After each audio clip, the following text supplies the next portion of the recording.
O silêncio no fundo da sala. O burburinho do pátio ainda ecoava nos corredores quando o inspetor Xavier abriu a porta da sala do terceiro ano.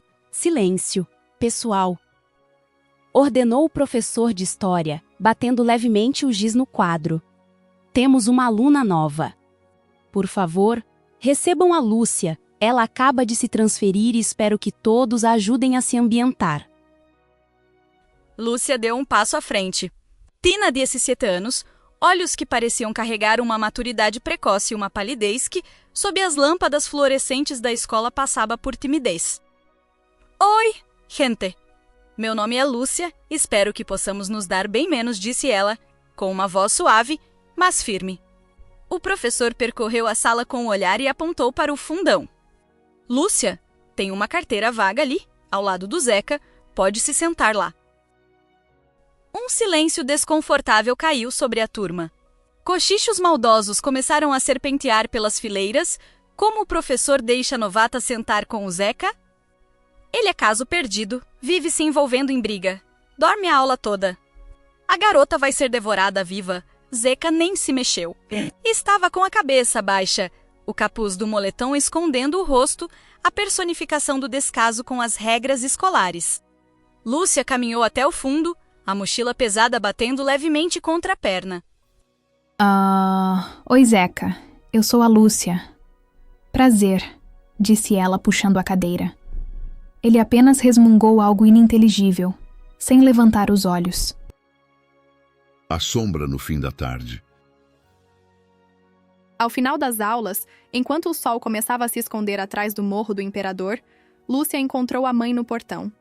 O carro as aguardava para uma rotina que nenhum dos colegas imaginava. Como foi o primeiro dia, filha? Perguntou a mãe, o tom de voz carregado de uma preocupação que ela tentava disfarçar. Foi bom, mãe. Os professores são ótimos e meu colega de mesa... Bom, ele é reservado, mas parece tranquilo. Que bom, querida. Mas não esqueça, hoje é dia de quimioterapia. Vamos direto para o hospital de Juiz de Fora. Lúcia suspirou, sentindo aquela pontada familiar no estômago. Eu sei, mãe. Só queria ser uma garota comum por mais do que 6 horas por dia. O salto no escuro. Alguns dias depois, Lúcia saía da escola quando viu um vulto correndo em direção ao terreno baldio atrás do ginásio. Era Zeca, e ele não estava sozinho. Um grupo de rapazes de outra escola o cercava. Antes que ela pudesse processar, a confusão estourou. Sempre fui a menina de ouro. Notas impecáveis, nunca uma advertência, o orgulho dos meus pais. Mas ali, vendo o sangue escorrer pelo canto da boca daquele rapaz que mal falava comigo, algo mudou. Corre, Zeca! Gritou ela sem pensar. Zeca a olhou, atônito. Eles correram pelas ruelas estreitas, desviando de latas de lixo e pegando atalhos que só quem conhece os bairros de Juiz de Fora domina. Quando finalmente pararam, ofegantes, o professor de educação física apareceu na esquina. Zeca! De novo envolvido em confusão. Eu já avisei que a próxima briga seria expulsão direta. Lúcia deu um passo à frente, ainda tentando recuperar o fôlego. Professor, não é o que parece. Eu não estava me sentindo bem. A pressão caiu e pedi para o Zeca me levar até o ponto de ônibus. Ele estava apenas me ajudando. O professor olhou para a palidez de Lúcia e para o histórico impecável dela. O tom de voz suavizou. É verdade, Lúcia. Bom, se é assim... Zeca, que bom que tomou com uma atitude de cavalheiro por uma vez na vida. Leve-a com cuidado e volte para a aula. Zeca esperou o professor se afastar e olhou para Lúcia com um misto de deboche e curiosidade. Cavalheiro, você mente bem para uma santinha. Eu não estava mentindo totalmente, retrucou ela, sentindo a fraqueza real nas pernas. Eu realmente não estou bem. Ela notou que a mão de Zeca estava ferida, os nós dos dedos esfolados pela briga. Sem dizer nada, ela abriu a mochila, pegou um lenço e uma garrafa de água. Deixa eu ver isso. Se infeccionar, vai ser pior. Não precisa. Ele tentou afastar a mão, mas ela segurou com uma força surpreendente. Deixa de ser teimoso, Zeca. No fundo, você não quer que ninguém veja que você também se machuca, não é? Naquele momento, sob o céu alaranjado de Minas, o bad boy da escola e a garota perfeita entenderam que ambos carregavam feridas que preferiam esconder do mundo. O clima na escola mudou depois daquela tarde. Zeca continuava sendo o centro dos olhares tortos, mas agora havia uma presença constante ao lado dele. Lúcia. Na aula de inglês, o ar estava pesado. O professor Augusto, conhecido por sua rigidez e falta de paciência, com quem não acompanhava o ritmo da elite, escrevia freneticamente no quadro. Zeca estava em silêncio, mas não tinha o livro. Lúcia, percebendo o desconforto, empurrou-o dela para o meio da mesa. Ele hesitou, mas aceitou o gesto. Por um momento, a barreira de gelo parecia derreter sob a luz fraca da sala, mas o professor Augusto não tolerava cochichos. Zeca levantou-se lentamente, o rosto fechado. Ele olhou para o quadro, mas o giz parecia um peso de chumbo em sua mão. Ele não sabia a resposta. O sangue de Zeca ferveu. Ele largou o giz com força e saiu da sala, batendo a porta. Lúcia sentiu o peito arder. Aquilo não era ensino, era humilhação. A sala inteira prendeu a respiração. Ninguém desafiava o professor Augusto. Prestem atenção. O conteúdo da unidade 2 é fundamental para o PISM. Se não anotarem agora, vão se arrepender depois. Zeca, já que você está tão interessado em conversar com a Lúcia, venha aqui e responda essa questão no quadro. Como eu imaginava, um aluno inútil como você não vai chegar a lugar nenhum. Eu realmente me pergunto, que tipo de educação seus pais te deram para você ser tão medíocre? Ora, Lúcia, não se misture com esse tipo de gente. Você é a terceira melhor nota da escola. Não jogue seu futuro fora por um marginal. Lúcia retruca.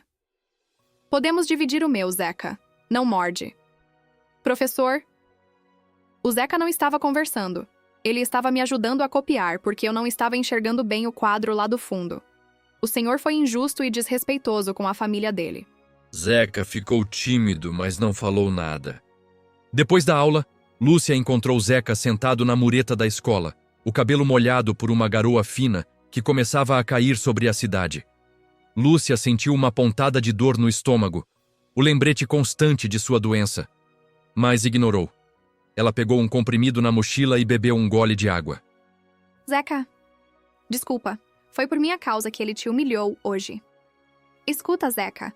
O professor Augusto disse que se alguém desta turma ficasse entre os melhores no simulado geral do mês que vem, ele pediria desculpas públicas. Eu vou chegar. E eu vou fazer ele se desculpar com você na frente de todo mundo. Não foi por você, Lúcia. Ele me odeia desde o primeiro dia. Eu sou só um problema estatístico para essa escola. As semanas seguintes foram de estudo intenso. Lúcia, mesmo entre sessões de quimioterapia exaustivas que a deixavam pálida e sem forças, não desistiu. Ela começou a dar monitorias para Zeca, percebendo que ele não era burro, apenas nunca tinha tido alguém que acreditasse nele. No dia do resultado do simulado, o pátio da escola estava lotado. O coordenador subiu ao palanque com a lista oficial. A turma explodiu em gritos. Zeca, encostado num pilar ao fundo, sentiu um orgulho que nunca tinha experimentado. Lúcia caminhou direto para o professor Augusto, que estava pálido no canto do pátio. Ela não disse nada, apenas estendeu a folha com os resultados. O professor, engolindo o orgulho, teve que cumprir a promessa. Diante de todos, ele chamou Zeca. Naquela tarde, enquanto caminhavam para casa sob um único guarda-chuva grande, Zeca segurava o cabo para que Lúcia não se molhasse. O ombro dele ficou ensopado, mas ele não se importava. No dia seguinte, o coordenador disse: "Este ano tivemos uma surpresa histórica em Juiz de Fora. Uma aluna da nossa escola não apenas ficou no top 10, como alcançou a terceira maior nota de todo o estado." Lúcia Antunes. Zeca, eu me equivoquei nas minhas palavras e fui muito injusto com você. Não tenho palavras para me expressar. Peço desculpas a você e à sua família. Eu deveria ser a pessoa que iria te lapidar e te guiar, mas falhei na minha missão com você. Zeca, tímido mas feliz e com os olhos brilhando admirando aquela pessoa que ele mal conhecia, e que foi capaz de mudar sua vida e a percepção que ele tinha do mundo, tentou buscar palavras melhores, mas apenas falou: Você é uma heroína, Lúcia. Mesmo quando ninguém vê, mesmo quando ninguém entende, você continua lutando. Eu vi tudo, o esforço, o cansaço, e ainda assim você nunca desistiu. Nem de você, nem do mim. Ele apertou a mão dela com mais força. Eu não sei se eu teria essa força, de verdade. Então me diz menos a voz dele, saiu mais baixa, quase um sussurro. Por que fez tudo isso por mim? Por que escolheu acreditar em alguém que nem eu mesmo acreditava? Porque ninguém é apenas uma nota no boletim, Zeca. E porque eu sei o que é lutar contra algo que ninguém mais vê. Eu sei o que é sorrir quando tudo por dentro está desmoronando. Sei o que é ouvir que você não vai conseguir. E ainda assim continuar. E quando eu olhei para você, eu vi alguém que só precisava de uma chance. Alguém que ninguém parou para enxergar de verdade. Eu fiz porque, de algum jeito, isso também me salvava. E no fim, acho que a gente estava salvando um ao outro. Entre os corredores da escola, o amor florescia, sem saber que a vida preparava sua tempestade. Prepare seu coração. Os momentos a seguir vão mexer com suas emoções. O inverno chegou rigoroso na zona da mata. As manhãs na escola eram marcadas por uma neblina densa que subia do rio Paraibuna, escondendo os rostos dos alunos sob cachecóis e agasalhos pesados. Zeca estava mudado. Ele agora frequentava a biblioteca, tentando acompanhar o ritmo de Lúcia. Mas, quanto mais ele se aproximava dela, mais percebia pequenos detalhes que outros ignoravam. A mão dela que tremia ao segurar a caneta, o cansaço que a fazia cochilar sobre os livros e aquela palidez que nem o frio justificava. Em um fim de semana, Zeca a convidou para ver o pôr do sol no Morro do Imperador. Ele queria agradecer por tudo. Levou um presente. Um cachecol de lã branca, feito à mão por uma tia dele. Lúcia envolveu o pescoço na lã macia e, por um instante, o calor do gesto pareceu afastar a dor que corroía seus ossos. Mas o destino não perdoa momentos de paz. Naquela mesma noite, o pai de Zeca, um homem amargo, que nunca aceitou as escolhas do filho, apareceu na velha casa onde o rapaz morava sozinho desde que a avó falecera. Zeca sentiu o mundo desmoronar. Ele era um filho da rua, um rapaz que o próprio pai chamava de lixo. No dia seguinte, ele apareceu na escola com o olhar vago, o espírito quebrado. Lúcia tentou argumentar, mas uma dor lancinante a atingiu. Antes que pudesse responder, sua visão escureceu. O esforço de esconder a quimioterapia e a tristeza pelo amigo foram demais. Lúcia desmaiou nos braços de Zeca. No hospital de Juiz de Fora, enquanto Zeca esperava angustiado no corredor, a mãe de Lúcia aproximou-se dele. O segredo não podia mais ser guardado. Zeca sentiu como se tivesse levado um soco no estômago. A garota que ele achava ser perfeita estava morrendo e, mesmo assim, gastava suas últimas forças tentando salvá-lo da mediocridade. Zeca, preocupado, falou: Lúcia, você está bem? Para você não passar frio nas manhãs de neblina? Lúcia, desiste de mim. Eu moro na lama, no esgoto, você é luz, tem um futuro brilhante na universidade, eu só vou te puxar para baixo. Lúcia, tentando acalmar Zeca, sorriu e aqueles olhos brilhantes encararam os de Zeca, que corou. Só um pouco de anemia, Zeca. Coisa de quem estuda demais. É lindo, Zeca. Obrigada por cuidar de mim. O pai de Zeca, sem a menor empatia, falou de forma fria e cruel. Vim avisar que vendi esta casa. Você tem uma semana para sair. Ou volta para debaixo do meu teto e segue minhas ordens, ou vai morar na rua como o lixo que você é. Mãe de Lúcia, esgotada, nem percebeu a situação. Apenas falou: Ela tem câncer avançado, Zeca. Ela sabe que o tempo dela é curto. Por isso ela se esforçou tanto por você. Ela queria deixar algo de bom neste mundo antes de partir. Dias depois, Lúcia recebeu alta, mas estava visivelmente mais fraca. Zeca a visitou, os olhos vermelhos de quem não dormia. Zeca segurou a mão dela, jurando para si mesmo que não a deixaria desistir. Ela olhou para a janela, onde a neblina de Juiz de Fora parecia mais espessa do que nunca, e apertou a mão dele de volta. Ela não podia prometer o futuro, mas podia prometer aquele momento. Zeca, por que não me contou? Eu vou passar naquele vestibular, Lúcia. Eu vou chegar onde você sonhou. Só me promete que vai estar lá pra ver... Lúcia, porque eu queria ser apenas a Lúcia para você, não a menina doente. Queria que você estudasse por você, não por pena de mim. Os meses que antecederam o PISM e o Enem foram uma corrida contra o tempo. O estado de saúde de Lúcia tornou-se um segredo compartilhado apenas entre sua família e Zeca. A cada sessão de quimioterapia na Santa Casa, Zeca estava lá, sentado na poltrona de couro gasto, lendo resumos de física e história em voz alta para ela. Em maio, o diretor da escola chamou Lúcia. Devido ao seu desempenho brilhante, ela havia sido selecionada para uma vaga direta em uma universidade federal de prestígio. Era o sonho de qualquer estudante. Mas Lúcia, sentindo o peso do próprio corpo e sabendo que os médicos lhe davam poucos meses, tomou uma decisão que chocou o professor. Ela não queria ser o motivo de distração para Zeca. Ele precisava focar na própria aprovação para mudar de vida. Junho chegou com as fotos de formatura.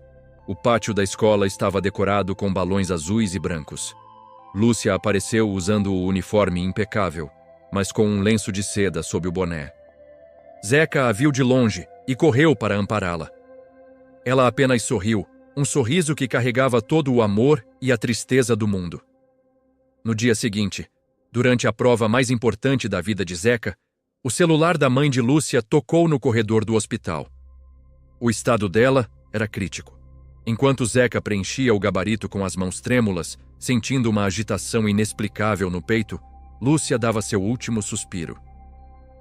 Zeca saiu da prova e correu direto para o hospital, mas chegou tarde demais. No quarto vazio, havia apenas um envelope com o nome dele. Dentro, uma carta e uma foto daquele dia no Morro do Imperador.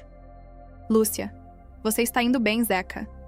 Já está batendo os 600 pontos nos simulados. Professor, por favor, doe minha vaga para o próximo da lista.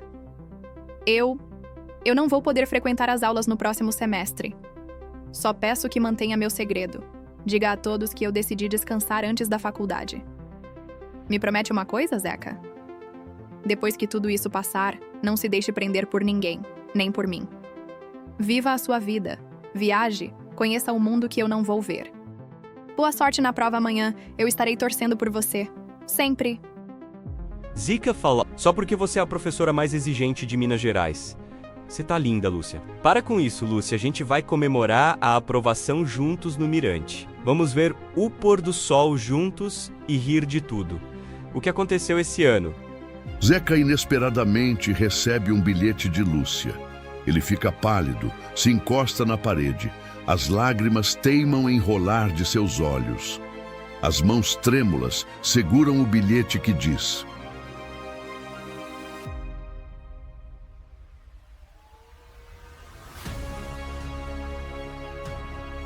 Zeca, não chore por mim. As pessoas sempre partem, mas as sementes que deixamos florescem em outros jardins.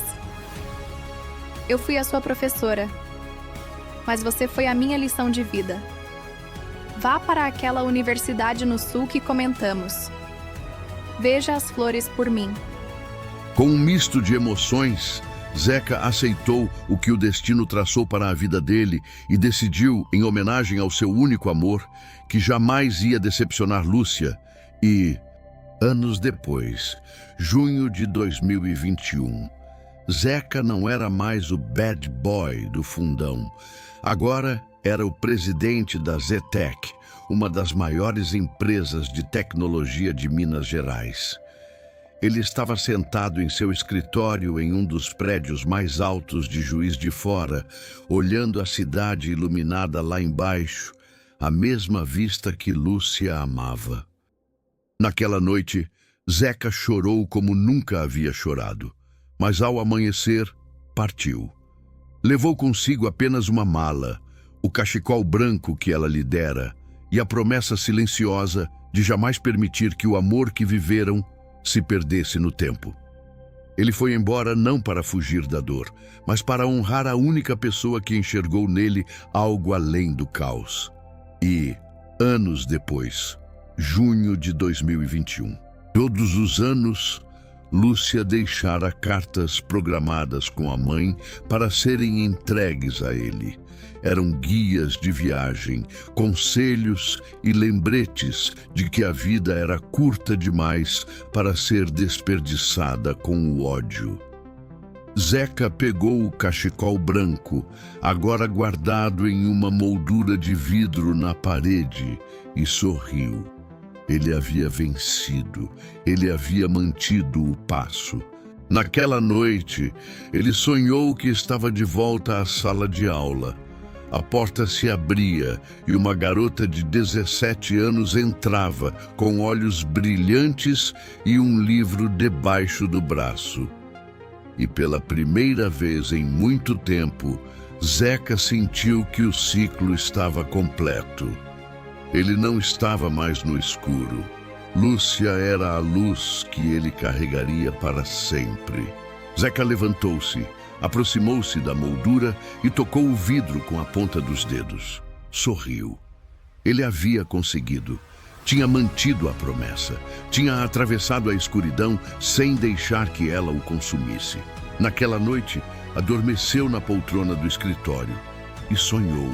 Estava novamente na antiga sala de aula. A porta se abriu devagar. Uma garota de 17 anos entrou, com os olhos brilhando como manhã depois da chuva, um livro apertado contra o peito e o mesmo sorriso sereno que ele jamais esquecera. Ela parou diante dele. Sorriu. Oi, Zeca. Sou eu, a Lúcia. Já esqueceu de mim? E na manhã seguinte, a secretária entra pela porta com uma caneca de café, 2 pães de queijo e um bilhete. Senhor Zeca, disse a secretária em voz baixa ao entrar na sala. As cartas chegaram. Tem uma aqui bem especial. Acho que vai gostar dela. E pela primeira vez em muitos anos, ao pegar o envelope nas mãos, Zeca já não sentiu dor, apenas luz. Se essa história tocou você, deixe nos comentários uma flor para a Lúcia. Compartilhe com alguém que também precise lembrar que o amor deixa luz. É só o amor que conhece o que é verdade. O amor é bom, não quer o mal, não sente inveja ou se envaidece. O amor é o fogo que arde sem se ver. É ferida que dói e não se sente. É um contentamento descontente. É dor que desatina sem doer. Ainda que eu falasse a língua dos homens e falasse a língua dos anjos, sem amor eu nada seria.